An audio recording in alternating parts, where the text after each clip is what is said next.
Okay, FootyCast live from BackChat Studios. We are into July. It is the new financial year. Great to be with you. Nothing's changed for me, to be honest. It's just another Thursday. Skeeter, how are you? I'm good, actually. I'm fresh. Been for a walk. Got absolutely drenched this morning. I didn't take the rain jacket. And I just got...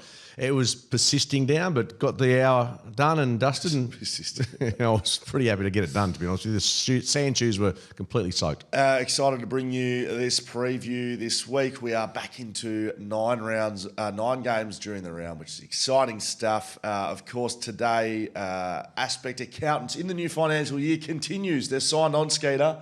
Good new stuff. signing. Don't worry about Sandy Brock and Miles Bergman and Aspect Accountants are on for the rest of the year here at the FootyCast. So they'll be bringing you the numbers to make sure if you're a small business owner, if you need an accountant, I can only recommend these guys too highly. They are at Aspect Accountants, Ben and the team in there. So go and see them and get in touch. They'll be bringing us the numbers this week and for the weeks going after. FootyCast, dry July started for you? Dry July is still a work in progress. Well, I haven't had a drink in July just yet.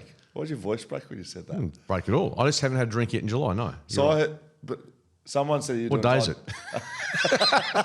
So you're doing dry July. You do dry July every year? No, I don't do it. I do a 50-day stint during the year where I just don't have a drink. Have you done that yet? Not yet. When's that working its way into the calendar year?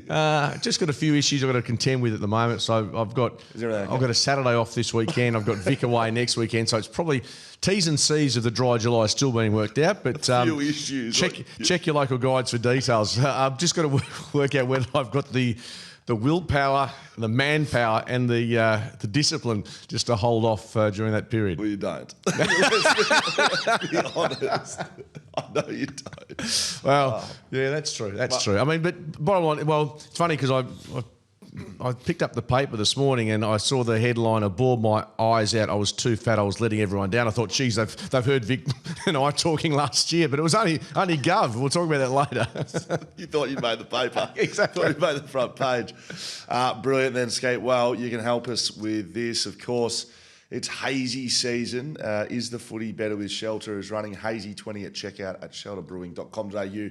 That'll get you 20% off the beer to drink, to then tell us if the footy is better with a hazy in your hand, and you can win a Southwest getaway. All you have to do is tell us, is the footy better with shelter this week with a hazy, and you can win over $1,000 in prizes just for having a beer. Just for having a hazy and telling us if it's good or not. I reckon you need a shelter, be it a hazy or whatever variation of that at the moment, because it is, this weekend, for instance, it's the top 9 versus the bottom 9. There is not one blockbuster amongst them. Anyway, that's just, you might need a hazy, I reckon, just to get you through it. So, as we get into the preview, don't excite them too much about the preview, Skate. All right, so there we go. Get all your stuff at shelterfootycast.com.au. Let's get into it, Skater. My good mate Dom Sheed has retired since we last spoke. That happened on, you tell me when that happened, Monday or Tuesday?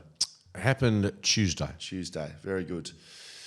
165 matches, and I don't think it's a bad thing. He will be remembered in the eyes and the minds of every West Coast fan for one kick. And at times, I reckon Sheeters wrestle with whether that's a good thing or not. I can guarantee you it's a great It's a thing. positive. It's a brilliant thing.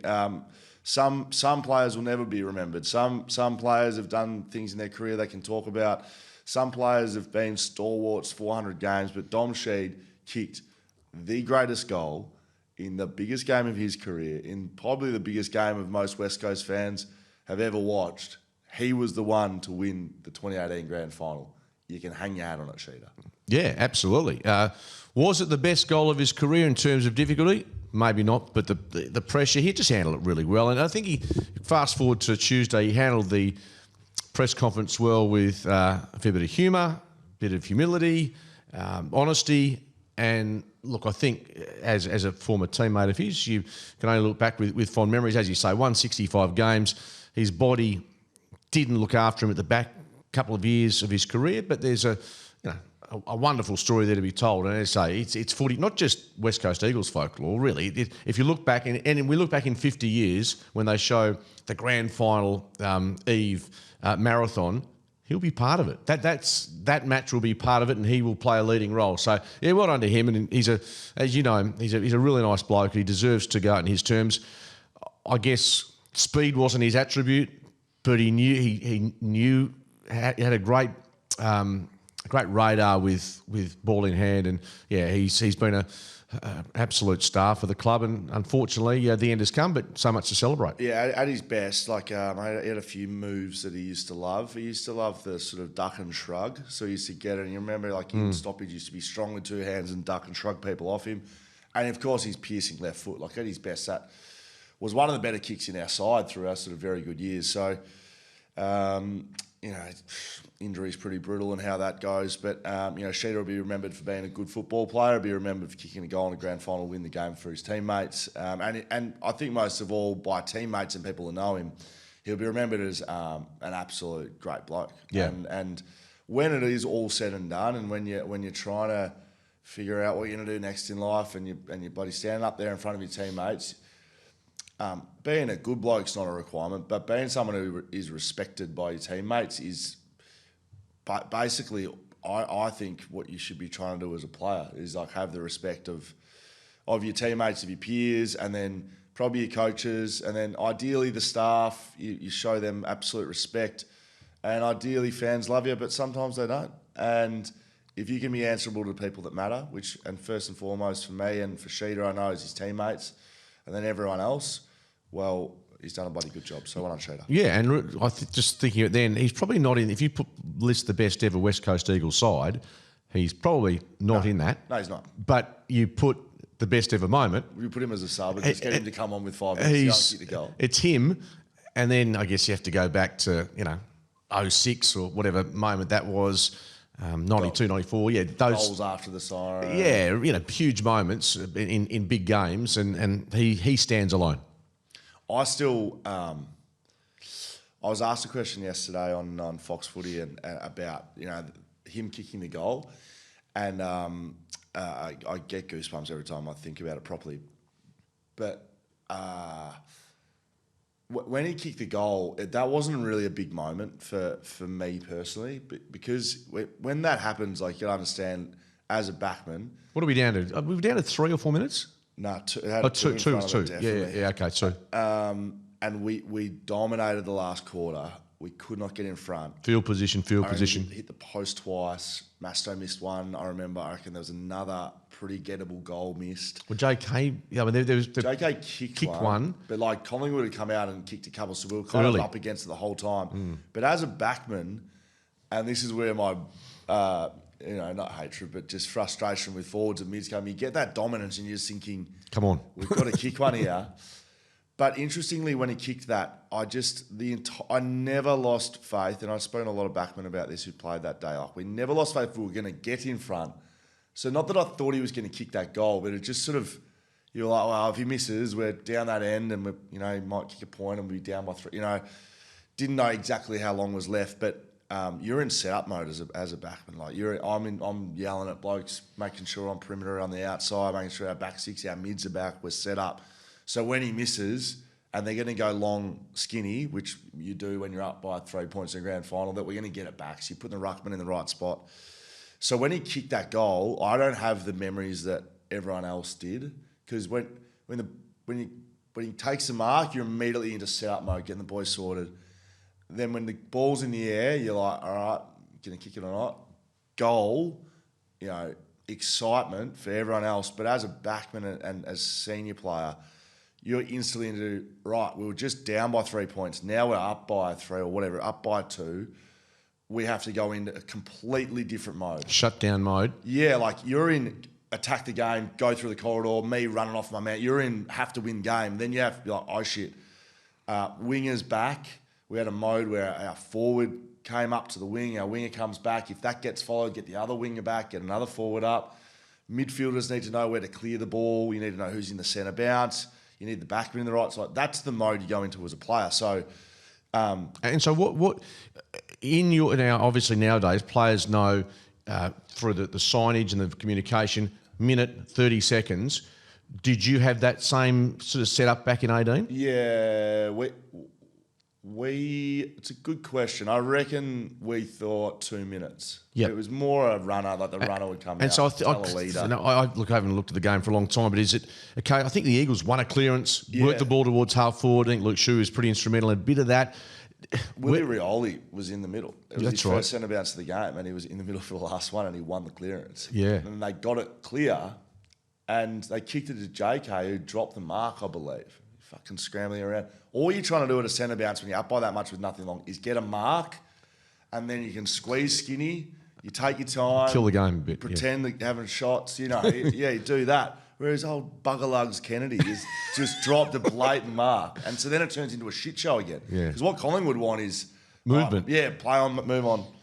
So that whole 2 minute period, just kind of reflecting on it, that wasn't exciting for me whatsoever. It was the opposite. It was It's like... work mode. And it's, Well, do you think it was easy for anyone? I mean, in terms of coaching-wise, because... But when the goal goes, fans, like the excitement, the moment of I had none of that. But you're going from a complete change of attitude, really. Yeah. And then that sort of plays out and you kind of do all these things. And, if you watch that game, there's a moment with about 7 seconds left and Yowie, we pulled him back as a loose behind the footy, which was, again, our mode where he was the guy who'd come back and help the Is that when you knew? Well, nah. No? If you watch with 7 seconds to go, Collingwood win the clearance.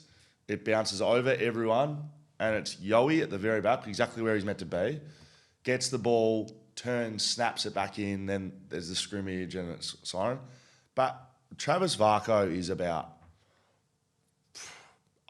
20 centimetres away from smothering that ball. If he smothers that ball, it's forward of centre. There's daylight. There's 3 Collingwood players rushing, and then there's me and DeGoey in the goal square. But there's very limited seconds left, aren't there? It would have been like touch and go as to whether I pressed or Varco gave a handball I think about it all the time. If you watch it, it would have been. You think Dom Sheed's moment was big? There would have been like 3 seconds left, and they probably would have. There would have been a contest with me, or I would have stretched, and Varco would have been running and carrying, with no one near him, and it would have been like either kicking for a goal or a massive contest to save the game, but it never happened because we set up right. Correct. So my moment of jubilation was when the siren went, because Yowie got it, kicked it in, and then my excitement was when the siren went, not when Sheeda kicked the goal. It's 7 years ago. I'm not saying that in any... That's 7 years ago. Yeah, mate. And the fortune of 2 clubs couldn't have gone any differently, and the trajectory of 2 clubs couldn't have gone any differently. Yeah, that's interesting to think about. I've often thought about it. I wonder how many... Because there's 5 players left from 2018 on the list. Do you have any idea how many players are left at Collingwood? Oh, well, you automatically think it's like... There's 2. They were there in fucking 2007 as well. I mean, think DeGoey, I'm thinking Hoskinelli, and I'm thinking... I would have thought, and obviously Cox. I'm thinking there's probably... I'm going 8 to 10. Maybe not that many, but certainly more than half a dozen. We can check that. But, I've often contemplated how could one club have... And I don't know whether the club, the players, the supporters from the Eagles lost their way because of the nature of that win in the next few years, or whether, in fact, Collingwood were just need credit for what they've done, made some hard decisions. But, as I say, that's a long time ago now, and one club's heading towards another grand final potentially. The other one has got their hands on a wooden spoon. Yeah. All right. Didn't think we were going to talk about all that, but that was good. Tom Lynch, 5 weeks. See you later. Action over outcome. Thank you very much for listening, AFL Tribunal. I even think, I actually think 5 is slightly on the slender side. Only because if you're comparing what's happened this year with Paul Curtis with the tackle, yes, he got 3, I think. Yes. 3 weeks. Just to me, it still is a little bit skew-if, but I'll take the 5 as a onlooker, and Tom Lynch obviously has to contemplate now his attitude towards playing footy again, whether his body's going to be right. I mean, he's on he's the highest 1.4 million this year because of the back-ended nature. Yeah, back-ended nature of the contract. He's the highest paid player in 2025. Yeah, that's in the AFL. That's Tom extraordinary. Lynch. Yeah, and good luck to him. That's not a knock on him, and it's just the way that the contract's been set up. But I'd have Yeah, I think there's got to be a question mark as to whether he plays on next year. Yeah, it has to be. Yeah, definitely. And I don't think particularly over this incident. But No. I'm talking about his body. His body just hasn't been great.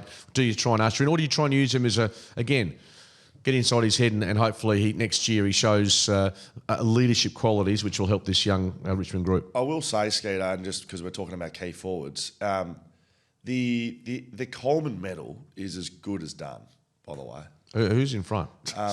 Yeah, I might have a slide. Is it Jeremy Cameron involved? Jeremy Cameron is winning right now by 10, I think. Wow. What's he got? Has he got 50 yet? Just bear with me, question, as I say. Skeeter. Just like your I just don't dry pay- July, just hold for programming.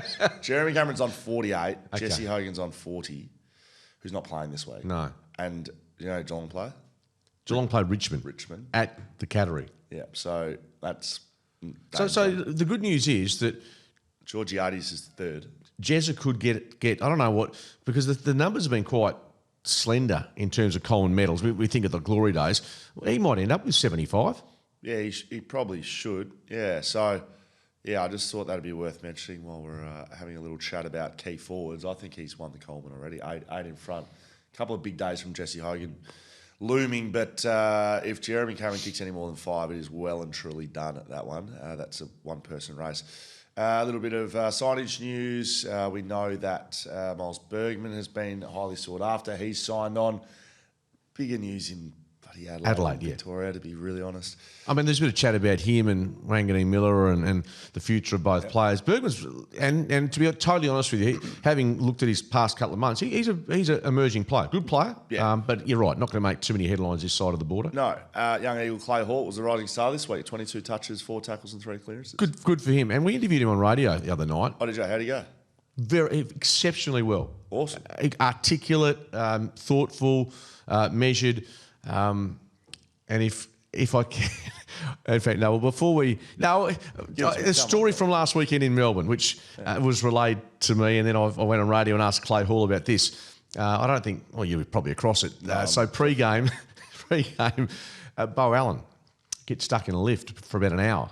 No. Yes, and I should have maybe mentioned this to you beforehand. But the best stories are the ones I haven't heard. So he's stuck in a lift for about an hour. At the hotel? At the hotel. The whole team's off to the ground, and he's stuck in the hotel, and because he's getting, not claustrophobic, he's getting quite hot, so he's taking his shirt off and just to cool. And he's done a bit of a jig, bit of a dance, just to keep himself moving and around the place. After the issue was fixed with the elevator, it opens up. Woosh is filming it. John Worsfold is filming it, and there's, I guess, a bit of relief. He's out, but he's still got to get to the ground, which he does in time. How they've managed to get this into the pre-game, Andrew McQualter and Woosher have somehow managed to get that video. They've recorded it, maybe on their phone, and they've shown it to the players pre-game. Him stuck in the lift or dancing, or emerging out of the lift, should I say. There's obviously a vision of him in the lift, and it caused a bit of mirth, and Clay Hall confirmed all that. So it was... Did they do like an entry? It sounds like they would have showed the boys him coming out of the lift and then open the door and enter, stay left. Something like that. So whatever happened, Clay Hall, who actually backed up what I was told and said, yeah, that's a true story. What is mirth, mate? I'm a bit lost. Mirth is lightheartedness. Okay, great. It's not vociferous. It's just a low-key... You just said it caused a bit of mirth. I was laughing, but I was like, I don't know. Mirth is good. Mirth is good. Jeez, you're a wordsmith. Mirth is not a big word. It's not a long word. It's not a long word. It's a good word. What's another? Can you put mirth in another sentence? Listening to you and talk about your footy tips brings me a lot of mirth. That can't be right. That does not sound right. Look it up, mirth. It's pretty simple. How do you spell it? M-I-R-T-H. It sounds like girth. Yeah. But what's another? Isn't it mirth? Worth. Either way, so it was a funny story, and Clay Hall, well done to him. He was very good company on the radio, and well done to him. Very good. Second Eagle this year. Yes. To get a rising star nom. Who's the other one? Sorry. Tyrell Dewar. Oh, it is too. Yeah. I actually, you think I just rock up here without any sort of background? I do some homework occasionally. You do just rock up here, and you're only doing that because you had to interview both of them. You wouldn't have known. What? Oh, mate, I'm telling you. Yesterday I did some homework on some retirees coming up, and you sat there and you were like, what are you doing? Honestly, ladies and gentlemen, which you know our relationship if you bloody listen to this show, I have never seen Skeeter. If he's ever scurrying around, scrambling things down, it is odds on something. It is trying to equate a bet of some description. I roll into 6PR last night and Skeeter is head down. No, g'day, Scully, just like absolutely scrambling around. Well, let's do this at 10 to 5 because I realised, this is a good subject. I'll try and get 18 players that could be retiring. Flipping through the almanac, right? Flipping through it. And you didn't realise it was a good topic. You realised with 10 minutes ago you didn't have anything to speak about and you thought you might actually come up with something. All right, Skeeter, we always we've got 9 big games, Yeah, all right, let's go. Let's go, Skeeter. Get into it. West Coast versus GWS Optus Stadium tomorrow. I'm excited about this. Friday night footy. I'm not excited about the last time these sides met, though. 81-point margin was the case. Jesse Hogan kicked 9 goals straight from 10 kicks, if you remember that one, Skeeter. However, Jesse Hogan is in some doubt. I believe he's not playing. Out. Yeah, that's the confirmation will come tonight, but wouldn't have thought he's on the flight with the players today. It is the first game Matt Flynn's played against his old side, so that's a nice little... Will he get booed by the Giants cheer squad? Jeez, you wouldn't think Kano, our mate, and all his little orange minions. Yes, correct. I'll tell you a little story shortly about that. But Giants are in town. They got here today, I think, and looking to win. Well, they are indeed. And look, I think the Eagles, if they can bring the same sort of energy and play with the same style that they did against Collingwood. I thought Collingwood were a step or two off last week. But if they can do that, I think they can. I'm not saying they will win, but I think they can be competitive against this Giant side who, let's be honest, they have found ways to win some matches this year, including they're coming off a bye as well, which, question mark how they will bounce off that. But they were very poor against the Gold Coast Suns for a quarter, and they just turned on one brilliant quarter of footy, didn't they? And the package was outstanding. And I'm just watching that game as we speak, just doing some homework, and it's quite evident that the Giants are far from the complete package. So dare I say that, but they're building towards something. They need to be switched on tomorrow night. They've got the quality to win. They should be beating the Eagles, but it's just one of those games that Adam Kingsley will be a little bit anxious about. Well, Brendan Burks on Instagram agrees with you, Scotty. He says Eagles looking for a win here. Giants are gettable, he thinks. Look, I don't think that, but what I was impressed with their last game, the Giants, was the way it was based on defence and the way they put pressure on and they stayed in it and... were able to have some big moments, from the package and others in the last little bit, but they had to stay with the game. So, I think the Giants come over here. I'm firming on the Giants being a proper premiership contender again, Skate. I've sort of seen enough over the last little bit. I know they've been inconsistent. I know that they're not maybe the side that we thought they'd be, but I do think that they've definitely got the talent and the quality.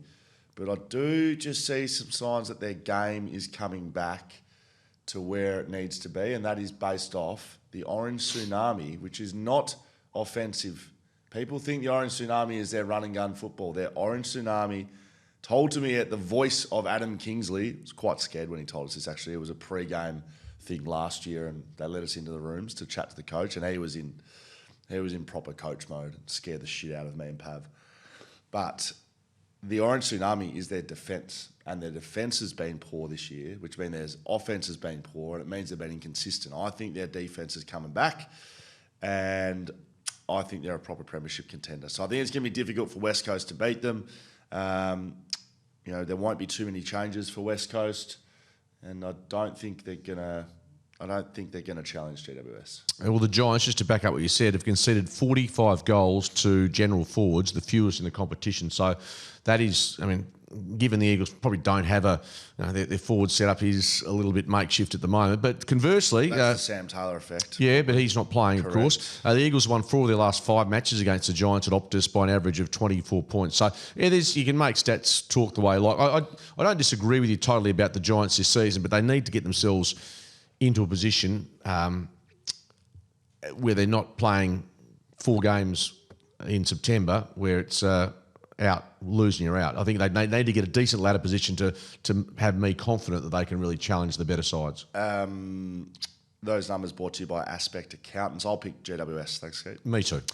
Hey, Skeet, just remember, head to froth.town for tickets. Yes, that's a website, froth.town. This is about Froth Town, the biggest and best beer town in the world. It's pretty close to it, actually. I went down there last year. It was very, very good. Early bird release tickets are gone. So if you are a little slow to get out of bed, like Skeeter is on some occasions, sometimes I'm sitting around here waiting for him forever, then sucked in. But there's still first and second release tickets available, so it's all not lost. Go now to froth.town to get your tickets, and I will see you there. Skeeter will see you there. I'm hearing axe throwing. I'm hearing at the shelter area, there's going to be axe throwing. I've done that before. I've gone into Northbridge and done that, yeah. You good axe thrower? And inside at a venue, by the way, yeah. No, when I say Northbridge, I've got... to a Northbridge street near you, Skeeter with an axe. With an axe to grind, yeah. How'd you throw them? No. I'll just use Sky. Oh, brilliant. I was best on, as you would say. I mean, you just say, oh, yeah, perfect. I can run the AFL. Yeah, it'll be a couple of challenges. I'll be fine. Did that sort of get you a bit off kilter, did it, yesterday? Well, he asked me if he said if you could be the CEO of the AFL. Yeah, not too many people, given your, I guess, lack of experience in football administration, would be able to say, oh, yeah, I'd be able to do it. It'd be a few issues, a few challenges. Not an easy job, but I could do it. Yeah, well, I do think, I actually, I love your confidence. I think that's what I need. That's what I'm going to start to use myself, just a bit of that false bravado. Well, you just need good people around you, Skeeter. Okay. And you may need to make decisions. And whether you're making decisions on the Shelter FootyCast or you're running the AFL, you're still making decisions. Yeah, slightly more implications, don't you think? Given that you get paid slightly more money as well. That's what you get paid for. You're paid to make a decision. Do you think it would be impossible for me to run the AFL as CEO? Yes. You think it's impossible? I think it would be impossible. I think you're kidding yourself. I could run the AFL. You can say, I think it's not impossible. No, I think it's improbable, unlikely, and impossible. I'll put 3 adjectives there. Well, 2 of them aren't the same as the other. So impossible is impossible. It can't be. Well, I'm going to say I will guarantee you will not run the AFL. Is that right? Yeah. And if you do, just come to me if you're a media guy, because I'll just take the. What will you do? Oh, not a lot. You talk me through our digital strategy, will you? What will you do? You can't come into meetings with a typewriter and tell me what we're doing on our social platforms. The Swans have won just 2 of their 7 games at the SCG this season, which is a really weird stat given the dominant. Well, you always feel it's worth 3 or 4 goals to them, but they've struggled to win at home this year. It's of course Sydney v Fremantle at the Yeah, SCG. No, we're just trying to change. Yeah, I've had enough of that absolute rubbish about you being the CEO of the AFL. What was the one I saw here? The Dockers play on from just 15% of their marks this season, the lowest percentage of any team in the comp. They have been regarded as a slow ball-moving team, but they've won 6 in a row. So let's put it in perspective. Are they playing a brand of footy that you think will stack up moving forward until the end of the season? Well, it already does. They've beaten GWS and Gold Coast. Away as well. Away. You can't say that. There's no argument to say that it won't, because it has. Now, can they keep doing it? That's the question. But the brand of footy wins. Like, they've won 6 in a row. I'd love to know the last time they won 6 in a row. Have you come across that at all in your research? I have, and I reckon it was 2022. They'd won sort of a handful, but I do stand. 6 in a row feels like it's lot, good territory for them. Yeah. I mean, 2015 was a good. I mean, they won quite a few off the bat, but I would suggest they've probably done it maybe once or twice at best. Shea Bolton is his 150th game, Skeeter. Remember, early this year, Sydney beat Freo by 3 points right here at Optus Stadium. In that game, Sydney won clearances by 12, and Caleb Serong and Andy Brayshaw had only 19 disposals thanks to Aspect Accountants. So there is a theme if you talk about their game style. If you can, I think it would be commonly held, if you can stop Serong and Brayshaw inside, then they're vulnerable, which St Kilda did for 3 quarters last. And so does James Jordan? He's tagged. He's a lock to do something along those lines. But like Dean Cox is new at the job, but he's a rookie, but he's no dummy. Like, he will have seen what Ross Lyon did, and he put numbers around the footy. And I'd be very surprised if it's an open game. And the SCG's conducive to that, and so is 160 mils of rain falling in Sydney apparently this week, and the surface is under scrutiny. One thing, playing devil's advocate, everyone's absolutely potted the surface at the SCG last week, which is rightfully so, but there's still almost 200 points kicked in that game. Yeah, so goals were still kicked. I thought about when I agree it wasn't great. There could be an injury, but there was still a ton of goals kicked, and the AFL, in that sense, would be pretty happy. It was an end-to-end game. Freo has scored 100 or more points against Sydney just once since 2011, averaging 70 points per game against them over that period. I think it's going to be lower scoring. I don't think the ground is going to affect too much. I know that it's been fun to watch along with, but they're going to play the SCG. They're both. It's going to be fine. I agree. We've seen ovals turned around in a week. It'll be completely fine. I'd be getting some paint and just painting some green stuff all over the. That's what they used to do at Colonial Stadium. Mate, you come off the ground, your legs and boots were covered. They were green. They used to paint the dirt. But you and I were out in the middle of Optus Stadium last week, yes, pre-game, and obviously they had the rugby the night before. That surface wasn't. It wasn't very good. Wasn't great, to be brutally honest. Yeah. Understandably. So there wasn't a lot of rain, of course, last weekend. But yeah, I think that you can disguise a couple of the aesthetics of a ground in several ways. So Tom McCartan will come back. That's big for them because they'll need it. Because if Amos doesn't get dropped, which is something that's been run, and I'll say right now, I don't think he should be dropped. Freo have got 4 tall forwards in Jackson, in Voss, in Tracy, and in Amos. I like that. I think Freo like that, but there is rumours that if there was someone to sort of come out, it would be Jai. And there's no question in your mind, given the size of the ground, the size of the forward line, that Jackson and Darcy, because it's horses for courses, they stay together? More so Grundy being the bigger type. I think if they come up against a slender running ruckman, that maybe not, but Sean Darcy will be playing. Oh, yeah. Do you want me to give you another guarantee? No, I'm not. No, I'm just saying, you're talking about the tools there, and Justin... They like playing tall. They clearly like the setup, the playing tall. And if you get midfield dominance, which is their strength, having tall forwards in front of the footy is great. If you're not getting midfield dominance, you kind of need to have players you can go through the midfield and get yourself going. But if all going well, they want a tall side. They want Jackson in there as a they want him... I don't think they particularly look at him as a tall forward, which is ridiculous. He's almost like their fifth mid that runs around unicorn-like. He plays his best footy up the ground, but in the last quarter last Sunday, he was so important to them with the connection with him and Darcy and then kicking the goal late. Yeah, he's in pretty good time. I think he's ranked second, was ranked first, champion data, so he's in that. He's on the podium at the moment. Down, did he? I think he might have dropped down one for some reason. Not sure why. I don't have that at my fingertips. He's throwing a lot of things out there. Well, I'm just giving you information that you may not have been across, given you said you haven't been on socials this week, which is like an addict just not being able to get to his chosen... I was trying to be careful. Like you, the betting platform. Probably. Mate, I'm very comfortable just on weekends having a punt. That's it. That's me. A lot of people watching this will have a flutter on the weekend. Right. Alex Pearce is a chance to return, so that'll be a big in for Freo. Nat Fyfe will miss with that calf. Is he done? I've been asked that. I've defended the fact that he should go through his rehab, should be ready to play if needed at the back end of the season. Jacko and I went to butted heads on that, but interested to hear what you have to say. Oh, yeah, I'm not going to call players careers. However, I will say from a strategy point of view, if you're sitting in Freo's match committee, you're not going to just roll Nat Fyfe out in 2, 3, 4, 5 weeks as the sub, because especially as it gets closer to finals, you can't have someone doing their calf at half time. So it's not looking good, no. No. And he knows that. I mean, same with Michael Walters, same boat. Look, if I was, looking towards next year, I'd say they're both will have retired. Yep. I read somewhere that Nat might want to play on. I can't see the benefit of that, but I think now he's advanced this far in the year, to try and get him fit, he's going to have to play some waffle footy. Yeah. That's the bottom line, given his lack of time on field. So there's that aspect that has to be, thanks to aspect accounting, have to be taken into account. But yeah, I suspect that Fyfe will only play from here on in if there's an injury. Yep, I would probably be in that line as well, Skeeter. September flights are booked in a sparkle on Instagram, so they reckon home absolutely happening, which is Decent call given where the ladder's at. Like I think they're Who's saying the flights? just Inner Sparkle on Instagram. It's a social media platform. Been around for a couple of years now.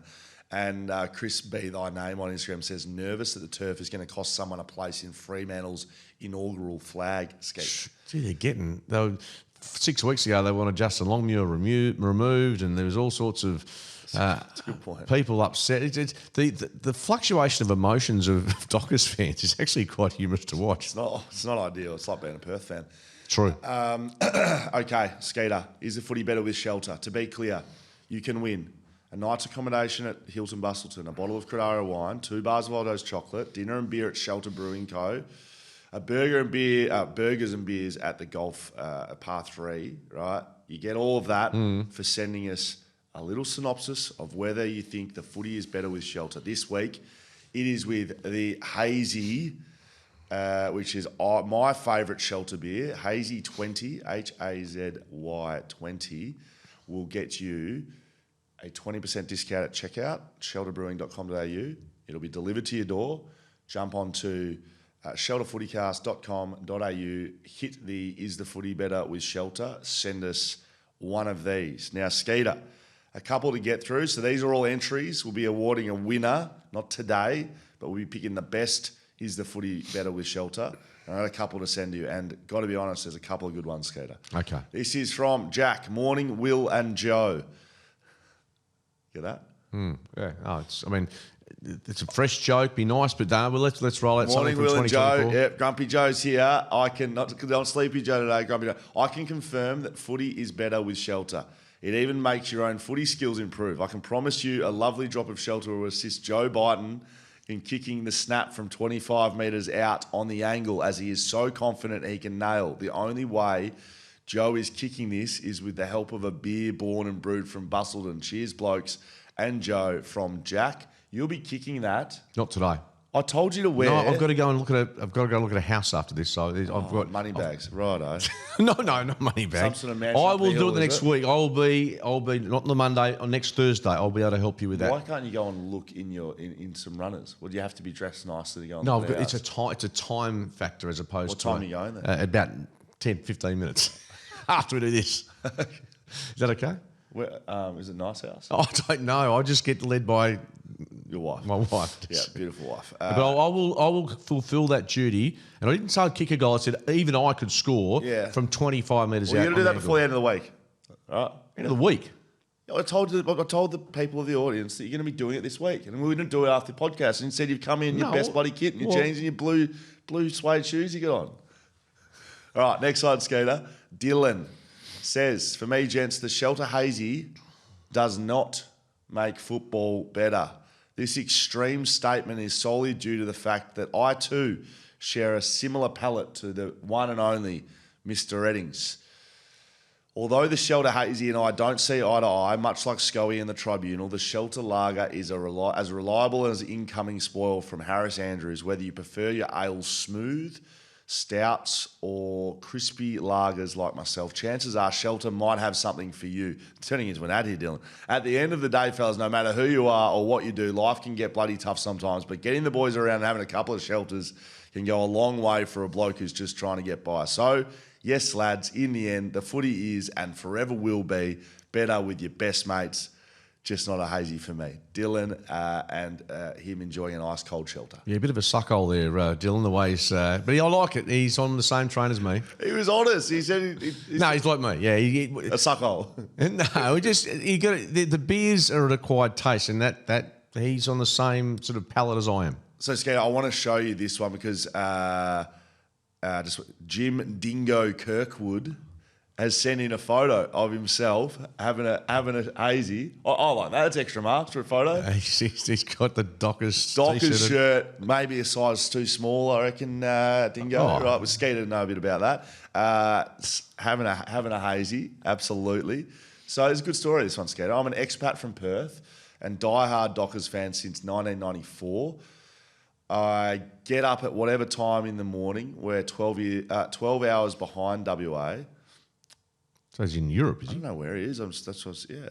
Well, the States. Has to be the States. Is that I right? suppose. We're 12 hours behind WA to watch the games live and catch up with every BackChat Studios podcast on YouTube. I'm currently back in WA to visit my son and grandkids at the age of 68 years old. Who knows how many trips back are left in me. However, I have managed to secure tickets to see the Freo Hawks game a week on Saturday before we leave WA, and it's become a bucket list thing for me now.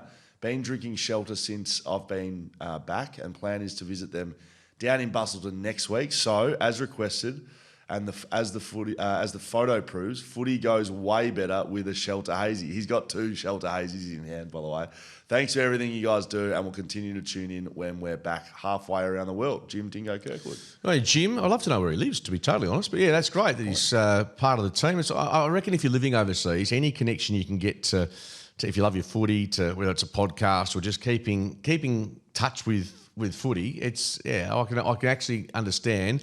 You get the excitement when you either come back to Australia or you get those chances just to feel like you're still back at home. Shout out to our expats listening along. Are they called expats when they're over there? Yeah, I'd say so. So let us know in the YouTube comments or maybe on Instagram if you're listening from another country. And if you've got some spare sort of accommodation in the next 12 months when going on. Would you believe it that no one has got in contact to send us to the Cricket World Cup, the Ashes Series, Really? the Soccer World Cup? What a shock. Not yet. But if one of our expats might be, I'm sure there's got to be some sort of wealthy individual listening along. Saying, what about these two? Yeah. Why don't you house these two blokes for a week? Oh, yeah. North Melbourne, who are you picking? Freo, Sydney? Oh, I've tipped Sydney. You've tipped against Fremantle. 6 Is that in okay? a row. Am I allowed to tip a team? You've picked not Freo. I've tipped the Swans, yeah. Well, tell us why. Almighty tipster. No. I just think Grandmaster. Fremantle have been up for a fair bit. I think Sydney, with getting Goulden back and getting Pat Blee and getting some of their quality players back, I think they are they're a better outfit. I thought they were pretty good against the Bulldogs. So that being said, look, Fremantle, it's a game they can definitely win. They beat them by a point last year. Obviously lost by a couple of points here. It's a real line ball game. I just think Sydney at home might be just a little fresher. Well, if you like living on the dangerous side of life, join me and pick Fremantle. That's I'm picking Freo. Yeah, I've totally understand why. They've won 6 in a row. Now, he's on top of he's on top of that. He's still top. I am, but it's only sort of temporary. What do you get if you win? Nothing. North Melbourne versus... What do you get? Do they pay you to participate? Nothing. North Melbourne v Western Bulldogs at Marvel Stadium Thursday night. That's tonight. Tom Liberatore's 250th. He's close to my favourite player in the league. Yep. Has been for some time now. I love how he goes about it. His teammates look like they love him. Hard, clean, contested. You think of his dad when he plays, but I think he's become his own player, definitely. So that's a big part of it for Western Bulldogs. It is North Melbourne's 100-year anniversary match, which seems big for them, but they lose Luke McDonald, Luke Parker, Jack Darling, George Wardlaw and Zach Fisher. That's a lot of experience coming out of an already inexperienced side. Yeah, I'm not going to talk too much about the game because the Bulldogs, I think, will be winning this. But yeah, 1975 was their first premiership, the men, and obviously they're combining that with all the other flags they've won since then, combined with the AFLW flag. That's created a bit of an angst amongst some... I don't know. It's a bit petty, I think. That happened at West Coast. It wouldn't be an eyelid blinked. Anyway, only a couple of players. I mean, Sam Kekovich and John Burns, I think a couple of those blokes. Anyway, I think lift in that basis. What I just love watching looking at some of the stories about North Melbourne going back in time. And we're talking about pre-game entertainment. Yeah. Aussie the Eagle does it at West Coast. We're going back to 1978. North Melbourne at Arden Street decided, how do we spruce things up? Created better. They brought a live elephant to the ground. They brought a live elephant to the ground. Didn't it get off the leash? The vision is of the elephant. Not just it went rogue because they put one of the young boys who's in the North Melbourne cheer squad at the time on top just to have a ride. And it was running around. And decided, no, this is not for me. And it just took off. So have a look at the vision. 1978. And of course, they were pioneers of Friday night footy back in the mid-80s. First game, I think it was 85 against Collingwood, had 65,000. So North Melbourne, despite the fact they've been average for a long time, I've got a soft spot for them in the fact that they've been resilient. They've avoided mergers or being taken over by Carlton initially. John Elliott wanted to buy shares from Bob Ansett. That never happened in the end, thankfully for North. And then, of course, the Gold Coast takeover was almost complete, the North Melbourne Suns or whatever they're going to be called, or the Gold Coast Kangaroos. So they've done well to stay alive, and I hope they prosper and end up being a good footy club because they've done it tough. No team averages more points against teams outside top 8 than the Bulldogs this season. They average 120 points, thanks to Aspect Accountants. How much will the Bulldogs win by? I'll go 8 goals. I'll go 80 points. They will absolutely destroy North Melbourne. Carlton v Collingwood, MCG Friday night. This is a clash with the GWS West Coast game. Slightly overlapping, yeah. Our game starts a bit later. Collingwood have won 11 of the last 13 against Carlton. However, 4 of the last 7 matches have been decided by less than a kick. So it has been close between these sides, thanks to Aspect. Rowan Steele from West Perth debuting a month after being drafted for the Pies. Yeah, I saw a bit of him. I've caught him playing for the Falcons. He's quick. He's got some tricks. Mid-season draftee. Yeah, mid-season. Yep, from West Perth. I think he's originally from Victoria anyway. But yeah, he gives them a little bit of pace, and that's what they lack. Okay, very good. Braden Maynard will be back in the side, which is not ironic, but it's like there's a decent, nice little correlation with Dom Sheed and Braden Maynard. Dom Sheed steps away, Braden Maynard. Didn't think of that. Although Maynard's taken out one of his own this week at training in Degoe with a little bit of a concussion element. But he plays only one way. Look, if you're a Collingwood supporter, you love having him back. He's confrontational, he's feisty, and Collingwood, despite a couple of absentees at the moment. Sidebottom was going to miss, probably Lockie Schultz again. They've got a couple of guys. There's a fair bit in this game. If Carlton gets smashed by Collingwood, which I think that Collingwood will be using as motivation, because you need to motivate yourself during the season, and Collingwood are a better side than Carlton. If Collingwood smash Carlton, I think it's a midweek press conference. I don't think so. I think Voss survives. No, I think they'll if it's a smashing and it's a non-response again, I think it's a midweeker. Well, that'd be very strange given the president came out at the start of this week. And look, who is the president? They got presidents incoming and outgoing. And well, CEO. Graham Wright's new CEO, the president, who is relatively new, having taken over from. That'd be a fun job at the moment. Yeah, no. I will back Carlton to actually show some resilience here. And while Brian Cook is still there, I think they will do that. Okay. And so I think Voss, not great if they get thumped, but even if they can be competitive, I think he's safe for the rest of the season. And you got to trust the club if they say that. Collingwood wins. Yeah, I pick Collingwood by a fair bit. Essendon v Gold Coast Saturday Arvo. Matt Rowell's 100th match, who is staying, of course, at the Gold Coast Suns. Mac Andrew kicked a goal after the siren and beat Essendon by a point last year. That was this game last year. I'll sort of move on this as much as we can. In the last 4 rounds, the Suns have won centre bounce clearance by 6 per game. They're the number 1 ranked side during that period. Essendon has lost centre bounce clearances by 7 per game. They are ranked last. So if they get centre bounce clearance dominance, the Suns, which I think they will, I don't think this will be a competitive game at Marvel. The only thing that I sort of is slightly concerning if you're a tipster is that it's at Marvel. Yeah, and Essendon's got a lot of injuries. Gold Coast Suns, the only trend that I've seen, which is a bit of concern in the last 2 matches they've played against Melbourne, they had them on toast, ended up conceding quite a few goals in the last quarter. Their last quarters against Melbourne and also the Giants have been, cost them the game against the Giants. They just fell off the cliff against them. So they need to put together 4 quarters, which would be the concern for Damien Hardwick. Yeah, I think the Suns do win on the basis of their midfield, and I expect them to take care of Essendon, who always you expect them to be pretty competitive at Marvel.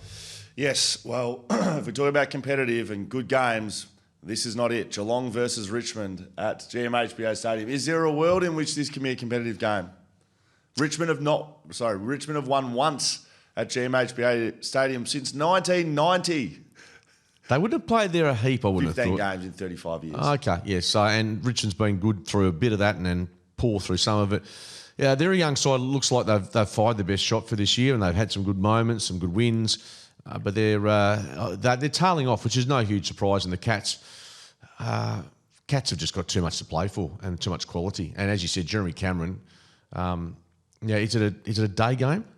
Yep. Yeah. Okay. Just checking because Noah Bolter obviously has restrictions as to what he can and can't do with his, and I'm thinking as a backman where he might go. But I think the Cats by 10 goals plus. Yep, I do too. Brisbane v Port Adelaide, the Gabba, Saturday night. Brisbane have beaten Port 7 of the last 8 times, with 5 of those games being by over 36 points. So it hasn't been competitive between these 2 sides, thanks to Aspect Accountants. Port have beaten the Lions at the Gabba since 2017. They have not. So all signs pointing to a big Brisbane win. Like this is the week this week, mate.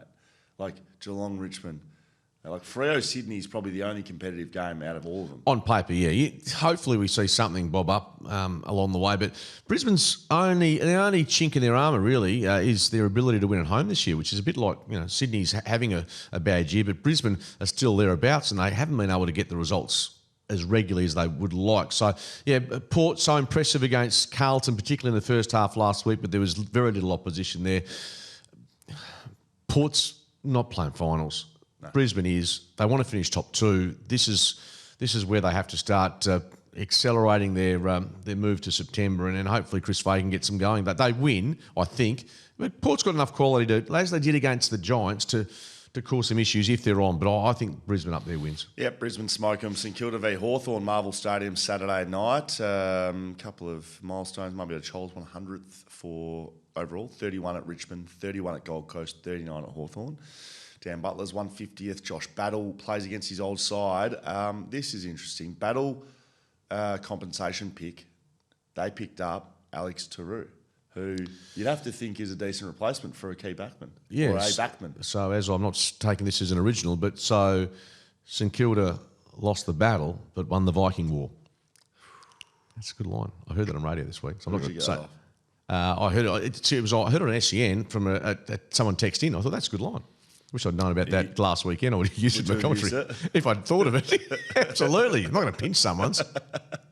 Josh Weddle's out with a stress fracture in his back. Might not be back this year. That's a pretty significant injury to a player that is pretty important. In fact, very important to the back half because he provides a lot of run out of defence. He's a bit of a conduit, and I think it's more that absence is more significant than probably people will give credit to, because I think he's a pretty important part of that side. Your man Jack Gunston's the 5th oldest player ever to kick 7 goals in a game. He's also the oldest player to kick 7+ for the first time in his career. So he had a pretty big day last week against, was it North? 7? Yeah, 7. 7. Good on him. Adelaide v Hawthorn, right? Hawthorn wins, but if you're talking about possibles, St Kilda were pretty good last week against the Dockers. And I know you sort of... Well, what's more possible? St Kilda St Kilda challenge or I become CEO? No, St Kilda challenging definitely is. Ross coaches really well. I'm not saying they're beating Hawthorn, but I don't think it's like in the bin they're going to get beaten by 12 goals. I think they at Marvel on a Saturday night. I hope it's on a Saturday night. They're just a team that can bob up as we saw against Geelong. So Hawthorn to win, but let's hope we see a bit of the grunt we saw from the Saints last weekend. Sunday afternoon, Adelaide versus Melbourne, Adelaide Oval. This is the last one of the weekend before, of course, West Coast play. No, Fremantle play. No, when Fremantle play in the Fremantle play at 11 o'clock or our time. Sunday. Yes. Okay. So this is the last game of the. There's 9 games. Yeah, which is good. Which is I know 5 weeks we've been trying to fill time. Melbourne have beaten Adelaide 5 of their past 6 times at Adelaide Oval back to 2015. I think this could be in the realms of just a potential challenging game. I think Adelaide will win. Isaac Rankin v Cozzy Pickett would be interesting. Isaac Rankin hasn't been seeing the mid-time that he was at the start of this year, so they'll have to change something a little bit this one. I think Melbourne can challenge a bit here. I just don't think that they'll win. Yeah, look, they have got the quality there, but clearly their season's now a case of just planning for next year, let's be honest. And the future, if we're going to be brutally honest about whether you explore the Petrarca-Oliver trade again, whether that's back on the table, because they need to find players to take them forward, and they need to find, I guess, Jacob Van Rooyen hasn't at this point come along as well as they'd like. They need to find someone in attack because their entries, it's happened, I think, since their grand final go, they have struggled, even in finals, we've seen it, they've struggled to create enough scoring opportunities, or not opportunities, create enough scores to win big matches. And that's where they will have to, I think, go strongly at the end of the season to try and find a player of that ilk. All right, let's get into some questions and comments. That is the round, hey? Adelaide win. Yeah, I know. Questions and comments from our audience, Skeet. So, got to remember, I asked for what's on the line here for you to kick the goal. So there's been some feedback. No, but you got to remember, I said I could score from there. Yes, sorry. You score. Everyone, these are all pro Skeeter things, by the way. Yeah. So don't worry. The hamstring might go before I kick that ball. But If Mark Redding manages to slot the share, and it says between the big sticks, but Yeah, that's fine. Sure. Oh, well, you can score. I mean, it's That's easy fine. to score. Yeah, it is. Then he should definitely be awarded the Skeeter Starter Pack, which includes a pack of darts, a bottle of bourbon, a bag of ice so he doesn't wake up his missus, a $50 Tab Touch voucher, and a Just for Men hair kit from Trendy Co on YouTube. That is brilliant. Yeah, the dart's probably not required, but the other stuff, yeah, I'll take that on board. So if there was darts in the pack, would you throw them out? Well, not. I think you're overstating the habit, which I don't have. You've obviously had a bit of a word from someone. No, I've had no words. Stop talking about your smoking. Oh, no, I don't smoke. Anyway, thank you. Skeet gets Scoey's Hungry Jack's gold card for 6 months to redeem at Simo's stores. That's from I like Stella that. I like that. on YouTube. Russell Thomas on YouTube says, if Skeet kicks a goal, Scoey has to eat a whole piece of Drasco's world hottest chili chicken. So we did that. I like it. Oh, you like it, do you? You like it, you idiot. I'll be out practicing. If I get word that you're practicing goal kicking, oh my God, I would. I'm not going to do that. I'll just tell you that. Why not? We did that. we did that at the start of this year, and I had like a touch on my it makes me sick, and not like, oh gee, I feel sick, like throw up sick, and I don't really want to do that. It's not something I want to do. Is that okay? Yeah, but there has to be some reward. Well, you've got One your of my man kit. one of my rewards would be seeing you do something as a punishment, which would be good. Rogue AI says the AFL clearly has the podcast on in the office Monday mornings. Don't undersell your advisory role, Scully. No ban, no more on YouTube. Scully, if Skeeter kicks a goal, you need to write an honest and heartfelt open letter to Skeeter about how much you admire, love, and respect the great man. He'll be kicking the goal, I can guarantee you that. I'd bet on that if that was a market. Would that suffice? An open letter to the public? No. You don't really care about that, do you? No, I want you to suffer. That would be suffering. That would be suffering. All right, there's some entries. If you want to add some more, let me know on Instagram maybe, because Skeeter will be kicking before Friday night footy. Maybe we could do it on Optus. In your suit. No, I can't do that. That's You do that all the time at 7. I look down there, you're doing kicking competitions, and you got a 7-hour pre-game you're rolling out. You're upstairs doing your research. I do research. I'll do a lot of research today. I'll look at the game from last week for the goal for the Giants. Mate, that is done. Couple of reminders. Use Hazy20 at checkout. You can do that at shelterbrewing.com.au to get your hazies. It'll be delivered straight to your door. Then go to, you can send us an email if you want, FootyCast at BackChatStudios.com.au. You can send one over to us and we'll get it that way. Or just go to shelterfootycast.com.au, click on that, is the footy better with shelter? Have a shelter, have a hazy, at discounted rates, win $1,000 prize package. And Skeeter will be a happy man. Skate, can you finish off, round us off on something, mate? What have we got this weekend? Well, I'm going to watch the cricket again. Starts tonight. I'm going to watch a bit of footy, and hopefully we see some good games. Hopefully the Eagles are good. There's no, just for what it's worth, any Eagles supporters going tomorrow night. There's no lap of honour for the two great men, McGovern and Sheed. That's not this weekend. Why not? I don't know. You told me that's not this weekend. Well, I'm not the man to ask about laps of honour, mate. But you know it's not happening this weekend. Yeah.